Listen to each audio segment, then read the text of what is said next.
All right, music fans, welcome back. Harmless Dave here, talking real music in real time for real people just like you and just like me. The amazing Geils Band, a band that has almost been forgotten about. They were nominated to the Rock and Roll Hall of Fame, I think a couple of years ago. Either it was 2017 or 2018. They did not get in. They got beaten out by a number of other groups that nobody really liked to begin with, which is typically the case when we're dealing with the Rock and Roll Hall of Fame. I grew up in New England, so the Geils Band were an essential part of my musical diet for a number of years. Played frequently on WBCN in Boston, and even a famous commercial that used to run in Boston featuring one of their tracks, Ain't Nothing But a House Party, which was really just ingrained into the musical landscape up there. All of their 70s material has been focus tested into oblivion. The only song I hear on the radio these days is a track called Centerfold off their Freeze Frame album. Occasionally you might hear the title track from that record if you're listening to, a decent rock station, but those are the two songs you hear. This was essential listening for fans of the band if you lived in New England. The album's called Blow Your Face Out. It is the quintessential live album from the Geils Band, and these are tunes that not only are on this record, but tunes that you would hear on the radio in Beantown and surrounding communities.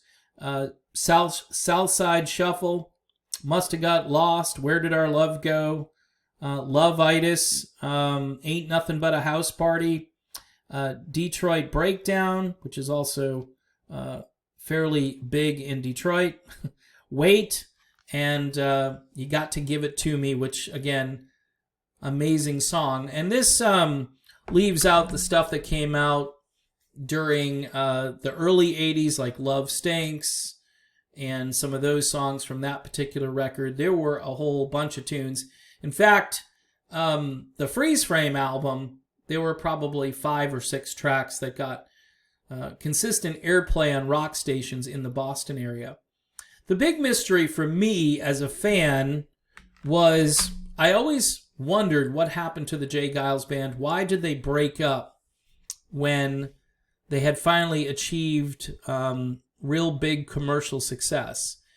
And I dug around and I finally found an article from 1997, which is actually an interview with Peter Wolf from the Geils Band, and he basically says it was creative differences, which is, it seems like a cliche, but it's not, given that no one can play Geils Band music quite as well as the Geils Band could.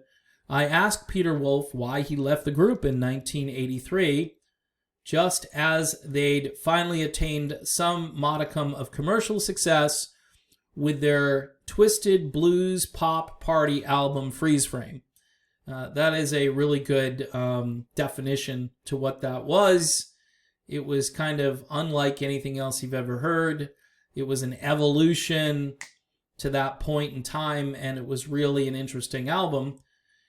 Peter Wolf says, to be honest with you, it really was creative differences. It's not a cliche. There's a couple of people in every band who make up the band's creative nucleus, be it Lennon and McCartney, Jagger and Richards, Henley and Fry, Tyler and Perry, whatever, whoever. In the Geils Band, it was myself and Seth Justman, and we'd each feel this song was better than that song, or that song wasn't good enough, or this was the direction where we should go. And we just finally got to a point where it seemed sort of stagnant, not getting anywhere, which is crazy because they had just released Freeze Frame. The bizarre thing was that the band thought it would be best if I pursued a solo career, and they just sort of continued as the Geils Band. Now, to interject here, Peter Wolf is not Jay Geils. A lot of people have identity issues with this band because they think Peter Wolf is Jay Geils. These guys even put out an album in 1984 called You're Getting Even While I'm Getting Odd, which went nowhere. So that was a really difficult, painful period. The band did release a song called Concealed Weapons that did get some airplay on MTV, and I think it hit the top 40 for a couple of weeks, but was gone and hasn't been played on the radio since. He says it was painful because I loved the band and I was sort of like the manager, and it was like, and then Wolf trails off and is quiet for a moment. The whole thing was just kind of schizophrenic, he finally notes. People wondered why it was called the Jay Geils Band instead of the Peter Wolf Band or some other name. People didn't even know who Jay was. He was the guitarist. To this day, people come up to me and say, "Hey, Jay." "Oh, you're not Jay? Who's Jay?" But those are things that happened to me. It was a great band, and I put a lot of energy into it, and I'm kind of proud of the accomplishments we achieved. It's just unfortunate that we weren't able to keep it together since we'd finally achieved some commercial acceptance after many, many, many years. It's unfortunate that we couldn't enjoy that. Now, what's being said here is really interesting, but I think what's not being said is that I think Peter Wolf probably had a lot of really good ideas, and those ideas got them to the point where Freeze Frame comes out and it becomes a monster hit. And I think that's mostly because of Peter Wolf. I think Wolf leaves and the band has an identity crisis and they're done after that. Peter Wolf went on to have a couple of decent, really good solo albums. The song Come As You Are should be on the radio today.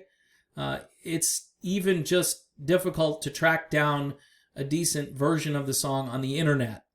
It's really pathetic because that song was an MTV staple. It featured Peter Wolf literally bouncing up and down during this entire video. I've never seen anything quite like it.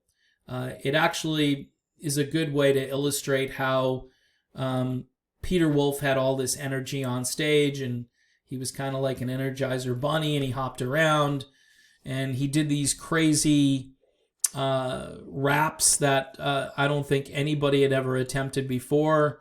He would just start talking and his mouth would do things, and sometimes it would work, sometimes it wouldn't, but most of the time it was highly entertaining.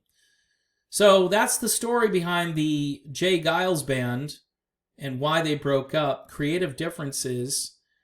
For many years, there was the possibility that they would get back together again, but there were legal issues that prevented that, or that they were trying to work through. And guitarist Jay Geils actually passed away a few years ago. So there won't be a Jay Geils Band reunion, at least as far as I can tell. And we're still waiting for these guys to get into the Rock and Roll Hall of Fame. Meantime, Peter Wolf is always out there creating, and he released a really decent collection of songs about 3 years ago, I think it was. But he's been fairly quiet as of late. I'm hoping he'll record something else because he really is a great musician and one of the best frontmen who's ever lived. Anyway, that is my video. Thank you for watching. Don't forget to subscribe to the channel. Hit the bell for notifications, and Patreon for just $1 a month if you want to sign up.